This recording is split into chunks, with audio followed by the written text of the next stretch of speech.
Hello, everybody. This is Dr. Carolyn Maria, working as an assistant professor in Loyola College of Education, Chennai. The title of the course is Childhood and Growing Up, which comes under Course 1. We are going to deal with the last unit, Unit 10, Urbanization and Economic Change on Child Development. This video lecture is going to focus on the impact of urban culture, population density, migration of family, and environmental factors on child development, effects of liberalization, privatization, and globalization on child development with special reference to India. At the end of the video lecture, you will gain thorough knowledge about the impact of social issues on child development and understand the effects of LPG on child development. Let's learn the impact of urban culture on child development. What do you mean by culture? Culture means your way of life, your style of life. It is a part of personal identity in relation to your language, moral values, beliefs, behaviors, your style of parenting, etc. Then, this urban culture is a culture which is prevailing in towns and cities. So, culture shapes the experiences and influences the children development. Through their culture only, children learn different behaviors and they preferred whether the behavior is preferred or discouraged. And the moral values are another aspects of childhood development which are shaped by the culture. Let's now focus on the characteristics of urban culture. These are generalized information with regard to the characteristics of urban culture. Western culture children are assertive and independent, whereas Eastern culture children are obedient and well mannered. Researchers have found that pro social behavior like helping, sharing, caring is more prevalent among children from Eastern culture than Western culture. In general, the rural children are more cooperative and less competitive than the urban children because of their exposure. And with regard to the aggression, most culture view that the physical and verbal aggression as unacceptable one. And research has found that the prevalence of reticent behavior is higher among the Eastern culture children than the Western culture. Friendship varies from one culture to another culture. With regard to play, play emphasizes the individualism, self reliance, individual problem solving, and self help. Urban games are the ones which are increasing more stress than the rural games. Let's focus on the positive impact of urban culture with regard to all the five dimensions of development in children. Social development, children are better connected with the outside world because of the technology advancement. With regard to cognitive development, better availability and enhanced efficiency of education system has helped in increasing learning ability, competitiveness and all-round development in children. With regard to physical development, because of urban culture, it increases the economic status of the family, which will help the people to decrease the instances of health related problems and immediately the parent can go for medical care. With regard to emotional and moral development, the extent of patriarchal mindset has now decreased to some extent because of this urban culture, which will lead us for better gender sensitization among the children. What are the negative impacts of urban culture? Same way with regard to all the five dimensions, let's have a discussion. With regard to the social development, because of this urban culture, it leads to unchecked access of children with regard to internet that has led to the growth of antisocial elements in the society. With regard to cognitive development, the new gadgets have isolated the children from the real world while making them habitual for the virtual world. With regard to the physical development, the instances of obesity have increased due to more consumption of fast food, pollution, and increases a lot of diseases. With regard to emotional and moral development, because of urban culture, it creates an instances for family strife which increases because of the both parent are working and they cannot give enough time for their children development, which hampers their development, and it also leads the children to go for lot of other unwanted activities, which will even give them the emotional imbalance. What do you mean by population density and its effect? Population means number of people living together in a particular area. So that only we can call it as population. But with regard to population density, number of people living per unit of an area, the number of people relative to the space occupied by them, a condition where population surges to a level that the earth cannot accommodate comfortably and poses a threat to the environment. So many people accumulated in a particular area is called as population density. You can see in this picture so many houses together and very small area is shared by many people is what called as population density. It has a lot of effects. Since many are together in an area, it leads to unemployment, illiteracy, poverty, poor health, poor economy, and more demand, less production, pollution, global warming, etc. So many problems we come across with. What is migration of family? Migration means movement of people from one place to another place with an intention of settlement permanently in a new area.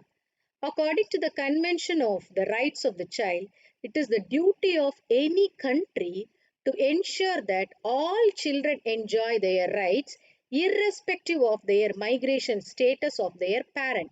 So, whoever is there in every country, they are supposed to be provided with every every natural resources as well as all the other facilities. So it is a duty of the country to provide all that. With regard to education also, the lower educational achievements of immigrants are still going on as a challenge. What are the impact of migrant families on child development? Because they are migrating from one place to another place, they have a lot of grief and sense of loss, and it creates a lot of stress in them, and they keep themselves isolated from the other social communities because they are new to the place. Language barrier is another problem. Since they come to a new place, the language is a stumbling block for them to get themselves communicated with others, and heightened intergenerational conflict due to the clash of values and customs because they are completely from another place. They need time in order to get themselves adjusted to the new environment. And settlement problem also they have with regard to their finance and all, and financial support, employment, and housing, education, training, electricity, with regard to identity card, Aadhaar card, with regard to all this, they have a lot of problems. So difficulties in adjusting to new education system, and racism also will create a lot of impact with regard to the child development when they are migrated from one place to another place. Let's now focus on how far these environmental issues affect the child development. With regard to the social and moral development, because of the environmental pollution and environmental issues, it creates a lot of stress among the children. That affects the social and moral development. And pollution and all the other environmental issues create memory loss in children. In one way it is creating memory loss, the other way it is helping the people to go for problem solving skills and creativity. For example, the scarcity of fresh water, we have gone for RO system, that is reverse osmosis. So in another way it is helping us to improve the problem solving skill. And with regard to the physical development, because of the unhygienic practices whatever we have, that creates a lot of opportunity for contaminated diseases, retarded growth, short lifespan of human beings. And emotional development, because of the pollution and all the environmental effects, we do come across with a lot of stress. Let's now focus on liberalization and the impact of liberalization on child development. What is liberalization? Liberalization is just relaxing the economic policies and giving permission for the private companies to come and open their trade to in different nations.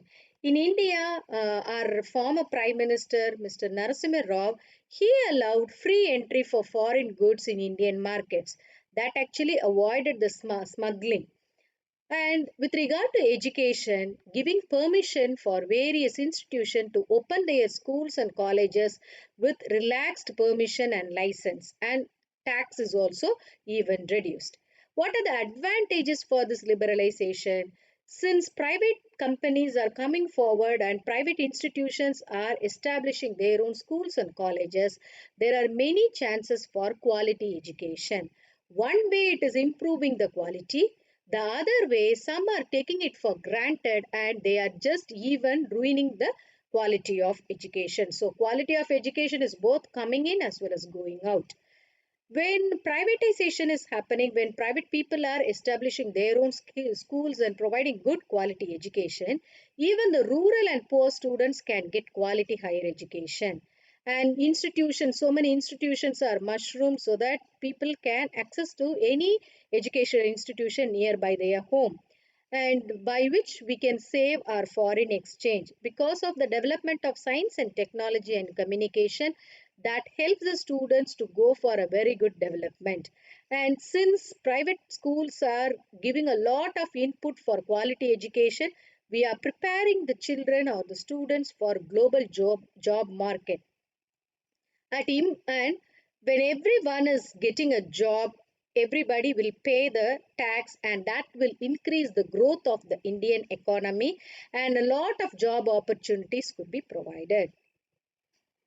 Let's now discuss on the privatization and education. What is privatization? Privatization is the management by private sector with total absence of government intervention. Privatization of higher education has emerged several forms and types in the recent decade in India. These higher education institutions take place in the form of introducing new self-financing courses within the government institution. There are some institutions which are run by the private party by getting government affiliation and government aid. So, converting the government aided private institution to private self-financing institution, allowing to expand the self-financing and private institution with recognition, and also even without recognition, which may be even termed as commercial private higher education institutions. Let's discuss the factors responsible for privatization of higher education. As we know already that our India is a developing country for so many years. So because of the economic reasons, we are unable to provide free and compulsory education with regard to higher education. For school education, we do have Sarva Siksha Abhiyan, school education for all. Free and compulsory education is there at school level. But with regard to higher education, we are not able to provide 100% higher education at free of cost. Because of the growing population in India, and already financial burden is there in government, and there is always a quest for quality because teachers are expected to be accountable to provide good quality education, and rapid growth in school education is there, so there is a lot of competition for higher education. So many students are passing out from school education, and a lot of competition is there for higher education in order to get seats. And with regard to fulfilling the need for skilled manpower is another challenge for privatization, and everywhere we come across with a lot of corruption. So curtailment of corruption in higher education is a challenge, and there is a desire for more autonomy. So many colleges are coming forward to get autonomy status, but it is not granted because of so many reasons. So that is actually affecting the higher education. And technology development is there all throughout the entire world. So it has to be implemented in higher education. There are even some political reasons also which are preventing to match the standard of international standard. What are the advantages of privatization of higher education? It helps all the educational institutions to go for a decentralization, in the sense common syllabus, common evaluation pattern, and having a common understanding. That is what is called as decentralization of educational institution. So all the educational institution, if they are having a common syllabus, ultimately all the students will get proper quality education. So it takes a lot of initiatives for educational reforms, and because it is privatization, and innovativeness in teaching, learning, and evaluation is also there. Because of privatization, we just go for technology enabled teaching, blended learning, and flipped classroom, and all that. So, provision of wide choice of courses with regard to the subject and the students. We can introduce a lot of new courses like robotics, data science, and microbiology, nanotechnology, etc. because of privatization. And competition between the institution also will help the institution to enhance the quality. And shaping the curriculum according to the global, national, and local needs is very important with regard to privatization. And because of the privatization, it is possible, and that is an advantage. And availability and maintenance of all the resources with regard to infrastructure, teaching, learning, technology, and teachers, and all that are possible because of privatization. And because of privatization, it fulfills the need of the country with regard to liberalization, privatization, and globalization. And there is a sort of utility of human and physical resources in a proper way. Nobody is left without any job because of privatization. When we have discussed some advantages of privatization, we do have some disadvantages of privatization of higher education. So the privatization education will badly affect the poor. The ones those who are able to afford only will get quality education. So it undermines the equity, diversity, and openness, and it does not address the issues of equality, fairness, and responsibility towards the nation. And the high fees, that is exorbitant fees, will deprive many people, even those who are in the middle class also, to avail the education. An accountability problem also will arise with regard to privatization, and courses in humanities and social sciences will be sidelined because of no economic gain, and most of the people will go for science courses.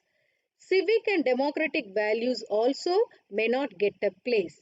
And there will be some sort of preconceived notion with regard to the job security, staff, and all because of privatization, because there is no guarantee and there is no authenticity that any time the private institution can just fire the staff, and the collected funds may be even misused by the owners. They can even save the money for generation after generation. And favoritism towards their own family members is also possible because of privatization, because it is run by private people. What is globalization? Just having all the information within our hand is what called as globalization. In the sense, the entire globe is just like a village. Integration of all the economic, political, and cultural system and trends across the world, free for economic growth and prosperity and democratic freedom, is what called as globalization, by which each and every person can realize that we all are unified under one single world community. So we all are integrated together. That sort of feeling is what called as globalization. And this integration helps a person to go for a social as well as cultural integration. So what are the features of globalization? It gives a lot of opportunities for the multinational companies and corporate companies to establish their company in each and every nation, by which we can go for global education, and international division of labor is possible, and the entire globe is called as a global village. And it increases the migration of people within the country, across the country, even across the borders of the country also. So it provides a lot of opportunity for the media to spread information within no time. What is happening right now in America or Australia, we'll come to know just a click of the button. So the growth of non-governmental organizations are established in all the fields. What is the impact of globalization on education? We are able to get global education as we have discussed in privatization also. We need to go for quality education, and the people those who are able to afford for the quality education only, they can go get this global education. So one way it is an advantage, another way it is a disadvantage. And dual degree is possible. One degree you can just pursue during your regular college mode, other degree you can just go for online or even distance mode. So online degrees are available, and all those degrees have to be properly authenticated by the different universities. And global educational research is happening because of globalization, and people are going for a lot of research to find out what are the problems we are facing with regard to education. And respecting the right for everybody is possible because of globalization. Because of globalization, there are so many institutions mushrooming entire world. So there is a competition between each and every institution that makes the other institution to perform well in order to get their name, as well as in order to sustain their standard. And technology enabled education is possible because of globalization. Overall, in a nutshell, we could say that all round development of children is possible because of globalization. The key learnings are urban culture, population density, migration of family, and environmental effects cause a great impact on child development, both in positive and negative way. Liberalization, privatization, and globalization also create an impact on child development. Let me ask you some points for you to reflect for. As a teacher, how will you promote all-round development among your students? Suggest any two measures to help your students to overcome the environmental impacts. These are some of the books for your further reading. Thank you for listening, students. Wish you all good luck.